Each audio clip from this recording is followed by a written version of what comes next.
maliwanag, maingay. Ganyan ipinagdiriwang ang pagsalubong sa bagong taon. Hindi lamang sa Pilipinas, kundi pati na rin sa saan mang sulok ng mundo. Sa pagdiriwang ng bagong taon, ilang mga kaugalian na ang patuloy nating isinasagawa dahil sa ito'y di umano ay naging parte na ng pagdiriwang ng pagsalubong ng bagong taon nating mga Pilipino. Naandyan ang pangongolekta ng bilog na prutas at pagsusuot ng damit na may polka dots sa paniniwalang magbibigay ito ng pinansyal na swerte. At higit sa lahat, ang kahit kailan ay hindi maaalis sa pagdiriwang ng bagong taon, ang pantaboy umuno ng malas, ang pagpapaputok. Sa aming surveillance, ang pinaka-paputok na kadalasang ginagamit na nakalikha ng injury sa mga tao ay yung Piccolo, Critis, 5-star, and Plapla. Yung Piccolo kasi kadalasan nabibili kasi yan sa mga mga sari-sari store. Kaya siya yung number 1. Kung mapapansin nyo, yung aming datos, ang tinamaan mostly ng mga biktima ng paputok ay edad 6 hanggang 10. Ito ko dahilan doon sa Piccolo to na ginagamit ng mga gatong edad. Noong Setyembre ng nakaraang taon, nakausap namin si Serafim Ong at ang kanyang ama. Si Serafim ay isa sa mga hindi mapalad na nabiktima ng paputok sa di inaasahan na pangyayari. Kung namin alam kasi nung nasa bayan, sabi ko wag lalabas nung time na mag-alas 12 na yun eh. Ay, hindi ko akalain na lumabas din siya. Tapos pumunta pala ng kalsada. Tapos may kalaro siyang mga bata. Tapos tinulak daw siya ng bata. Tapos yung may pumutok daw, tinamaan daw siya. Tinamaan siya sa mata. Tapos sumuwi siya sa bahay, may kasama siyang bata. Inuwi siya sa bahay kasi yung mata niya puro duguan eh. Ayun. Tinakbo na lang namin sa ospital. Sa mga ganitong uri ng mga insidente at mga pangyayari, higit na kinakailangan ng kagawaran ng kalusugan na paigtingin ang kanilang kampanya laban sa mga pinsalang dulot ng mga delikadong paputok. Mabuti na lamang umano, sabi ni Brian Abikitero ng DOH, kakampi nila ang media at kanilang reports at coverage upang mas mapalaganap ang impormasyon hinggil sa mga paputok sa lahat ng tao. Is the firecrackers. In fact, the news team caught on cam. Malaki pong tulong, hindi lang po siguro after nung pag-report, yung prior celebration, malaking bagay po siya. Kaya nga naglalaan ng departamento ng pondo dyan eh.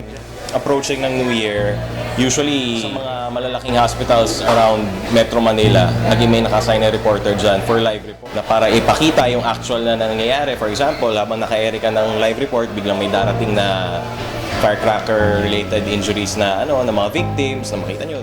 Po ngayon ng Department of Health, mas kumonti ang mga naputukan sa pagsalubong sa 2015 kumpara noong nakaraang taon. Ang GMA News and Public Affairs kasi, of course, we are one in the campaign of the government. Well, I would like to think that our News and Public Affairs Department is one with the government in the hope of decreasing firecracker-related injuries.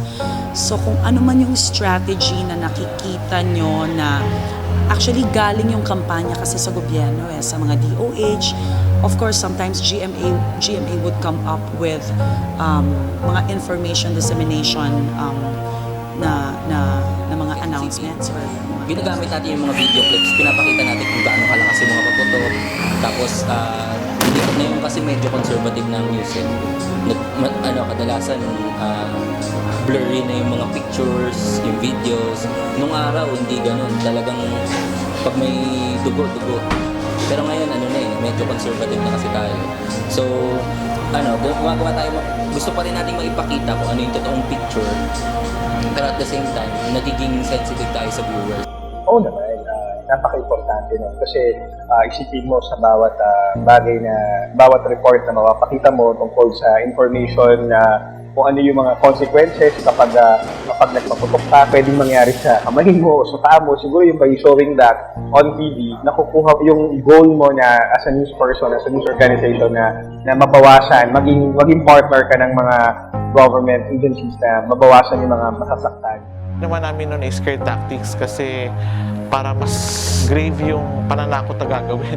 Kasi muna napansin namin noon na medyo hindi na talaga nagpa-plateau na yung statistics ng victims ko. So, Normally, on a regular basis, very careful lang, well, at least kami sa GMA, sa pagpapakita ng mga gory na videos. Kunyari, tubuan, usually we don't show that unless it's really necessary. And if we do show it, lalagay kami yung blur namin, bina-black and white namin.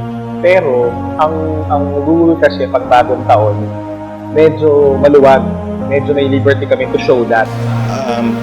Isa sa mga pinaka-effective na ways yun kasi actual talaga, makikita mo. And minsan, may times na naghahanap ng mga case studies. For example, baka may isang bata na naputulan ng kamay parang couple of years ago, na parang ano yung naging epekto sa buhay niya ngayon. Binalikan namin at kinamustang muli makaraan ng ilang buwan si Seraphim.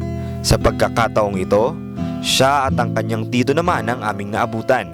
Kinamusta namin ang kanilang naging pagsalubong sa bagong taon ngayong 2015. Sa talagang pinagbabawalan namin sa lobas, kasi natatakot na rin kami na baka maulit pa ulit yung nangyari. Ayaw na rin naman namin nangyari. Kaya kahit na anong pamilit niya maglulubas sa kalye, hindi namin siya pinapayagan. Ang doble ingat kami. Tuwing may ginagawa kami, hindi kami mapakali kasi minsan yung bata, hindi natin masabi, biglang tatakas. Natatakot na rin kami. Kaya sa tuwing sasapit yung bagong taon, sineselebrate na lang namin yung bagong taon ng masaya. Kung naghahanda kami na kahit paano kung meron. Tapos, kasiyahan na lang. Nanonood na lang kami ng fireworks pagka sakto. Sumakot na yung alas 12 ng maga. Although, of course, media has power to influence people's lives, pero wala akong stats na masasabi na dahil inere namin ito naging epekto sa tao. Hindi kami yung nag-gather kung gano'n siya ka-effective or what. Kasi it's the responsibility of the Department of Health to gather those data or information. If they see na may pattern, may decline. So, I suppose, in a way, effective din yung participation ng media, di ba? Mabe-base namin yun sa statistics pa rin. Kaya every year we do stories about New Year stories, ganyan, firecracker stories. Pero hindi namin yun madedetermine kung effective ba yung pagre-report namin. Siguro may base ko yung effectiveness ng pagbumami. Yun yung pinangahawakan namin na proof na kumbaga nag-work or na-achieve yung objective talaga na mabawasan nga yung mga masasaktan ng mga victims sa paggamit ng firecrackers. And concrete example yung sa Davao. Diba? Bakit doon? Kaya nilang gawin. Parang inutos ang mayor nila. Wala nagpaputok. Sa syudad ng Davao, tuluyan nang ipinagbawal ang pagpapaputok tuwing sasalubungin ang bagong taon.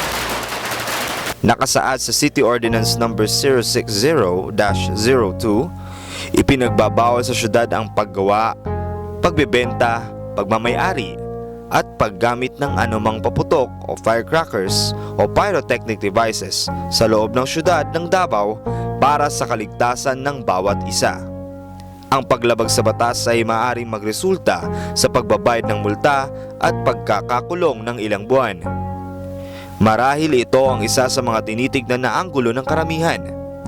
Ngunit handa na ba talaga ang buong bansa na tumaliwas sa tradisyon ng pagpapaputok tuwing sasapit ang bagong taon para sa higit na kaligtasan? Parang meron pa rin yung papaputok talaga eh. So kahit sabihin natin last year, massive yung mga balita mo, yung campaign ng Department of Health na wag magpaputok, meron pa rin talagang tututukan, nasaktan, kasi parang hindi naman nila seryoso. Ang goal natin, wag na maulit-ulit yun para wala nang masaktan. The government and media work hand in hand. Kumbaga, kung ano yung gusto nila i-disseminate sa people,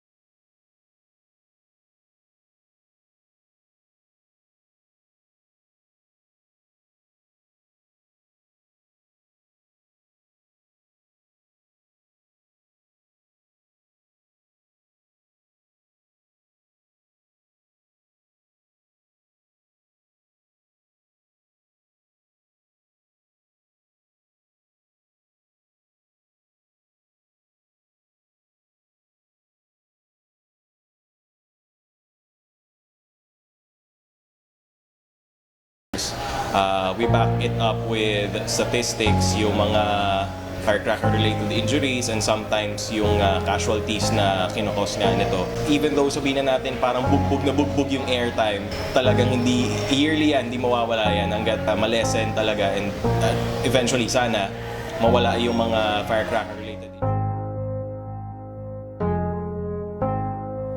Hindi natin maitatanggi na malaki ang naging parte ng media at ng kanilang news coverage sa pagtulong sa kagawaran ng kalusugan sa pagpapalaganap ng impormasyon at pagtataguyod ng iba yung pag-iingat sa bawat isa.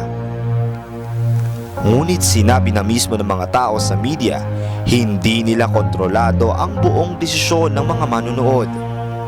Maaaring may magbago, maaari rin namang may hindi makinig. Hindi man tuluyang mabigyan ng 100% kaligtasan ng kagawaran ng kalusugan ang buong bansa sa tuwing ang tradisyon ay magpapaputok tuwing bagong taon ay nagaganap, maaari pa rin maging maalam at may alam ang bawat isa sa pamamagitan ng pagtutok sa pagputok ng balita.